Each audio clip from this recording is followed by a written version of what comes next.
పెట్టడానికే చట్టం ఉందని చెప్పి గౌరవించే రాజ్యాంగం ద్వారా గౌరవించబడినటువంటి చట్టం మీద పోలీసులపై హత్యా ప్రయత్నం చేసినటువంటి వ్యక్తులని పోలీసు వారు భయం చెప్పే పంతులో 4 దెబ్బలు కొడితే ఆ కొట్టినటువంటి వ్యక్తులు ఒక మానవ మృగాలు రౌడీ షీటర్లు ఒక్కొక్కరికై 10 కేసులు ఉన్నటువంటి వ్యక్తులు, మర్డర్ కేసులు, గంజాయి కేసులు ఉన్నటువంటి వ్యక్తుల్ని ఈరోజు జగన్మోహన్ రెడ్డి గారు పరామర్శించడానికి వచ్చారంటే జగన్మోహన్ రెడ్డి గారికి సిగ్గుందా? మరి నూతక రవికిరణ్ ఇదే తెనాలి ప్రాంతంలో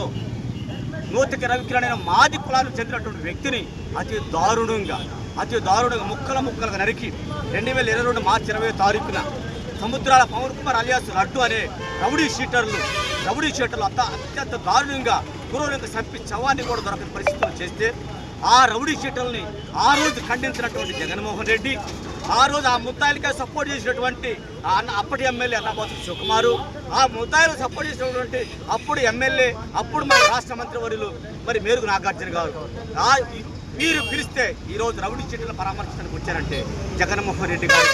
దళితులు ఖచ్చితంగా 2024లో ఏ విధంగా బుద్ధి చెప్పారో 2024లో ఏ విధంగా బుద్ధి చెప్పారో మళ్ళీ రానున్న ఎన్నికల్లో కూడా అదే బుద్ధి చెప్పాలని చెప్పి తెలియజేస్తున్నాను.